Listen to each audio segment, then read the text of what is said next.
जिंदगी में जायदाद औलाद के नाम करने का अंजाम।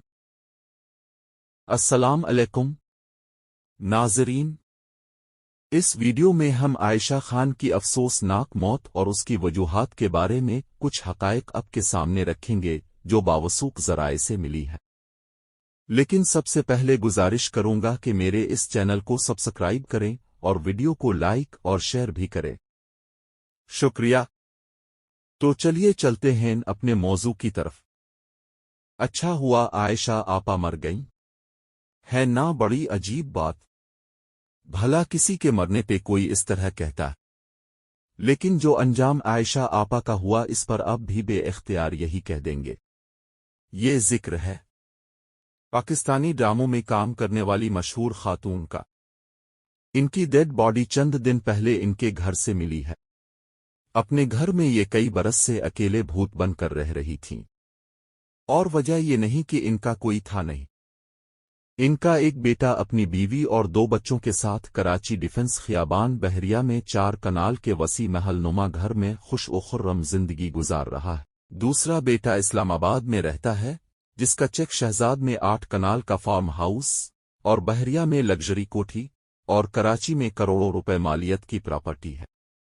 फिर मां का ये हाल क्यों कर हुआ कि वो अकेलेपन में रहीं और जब मर गईं तो किसी को पता तक न चला, बल्कि लाश की बदबू से आसपास के लोगों को शक हुआ और देखने पर यह खातून मुर्दा हालत में पाई गईं। आइए आपको इनकी कहानी बताते हैं। ये खातून आयशा आपा के नाम से जानी जाती थीं और पाकिस्तानी ड्रामों से शोहरत पाई। बाज लोग इनको जगत आयशा आपा के नाम से जानते थे। इनकी जिंदगी से बहुत शान व शौकत में बिसर हुई है। पैसे की कमी ना थी, रिश्तेदारों और जानने वालों का उनके घर आना जाना रहता, खुद भी हर जानने वाले और अजीजों के घर आती जाती और जिंदा दिल इंसान थी। मामला यहाँ से बिगड़ा कि कोई 10-15 बरसों पहले इनके मन में न जाने किया आया कि सब बच्चों को कॉल करके बुलाया और अपनी सारी जायदाद बच्चों में तकसीम कर दी। इसके बाद वही औलादत और उनके बच्चे जो माँ के चारों गिर्द घूमते थे, हर वक्त इनके साथ रहते, अब उनसे दूर होने लगे। चंद महीनों में ही उनसे अलिफाख्ता गए और उनसे अब दूर भागने लगे। आयशा आपा का तलत हुसैन साहिब के घर आना जाना ज्यादा था। एक दिन इनके घर गईं तो बातों बातों में फट पड़ीं, ज़ारों कतार रोते हुए कहने लगीं कि दिन में कई बार सारे बच्चों को फोन करती हूं, लेकिन वो कॉल अटेंड ही नहीं करते। कभी कभार कॉल रिसीव कर भी लेते हैं तो कहते हैं कि 2 मिनट ठहरें अभी कॉल करता हूं, लेकिन वो 2 मिनट पहले घंटों फिर दिनों फिर हफ्तों महीनों पर मुहित हो जाते।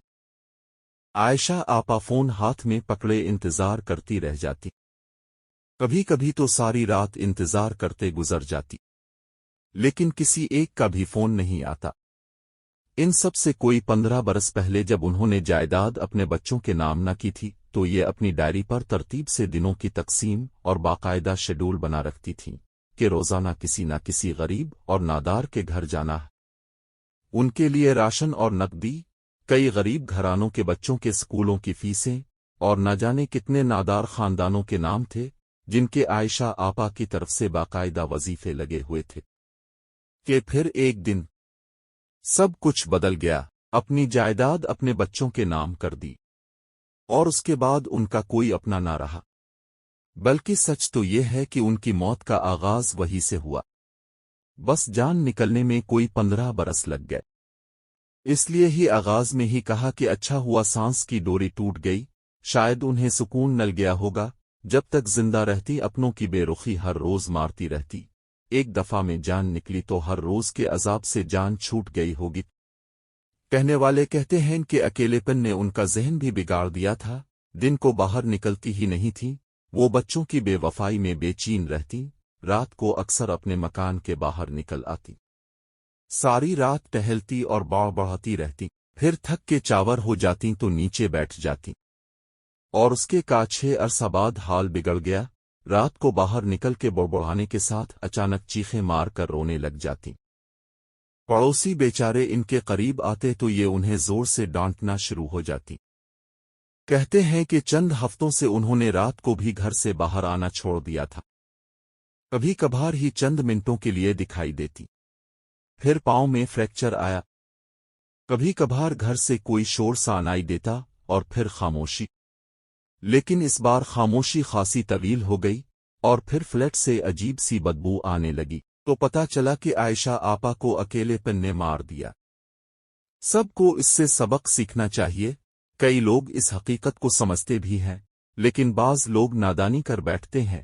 ان کے لیے عرض ہے کہ جب تک آپ کے ہاتھ پاؤں ٹھیک کام کر رہے ہیں، جائیداد بچوں کے نام نہ کیجیے، چاہے وہ کتنے ہی ترلے کریں۔ جس دن جائیداد بچوں کے نام کی، سمجھیں اپنے اپنے ہاتھ پاؤں کٹوا لیے۔ اب سوکھی عزت بھی نہیں ملنی، وقت دینا تو چھوڑ ہی دیں۔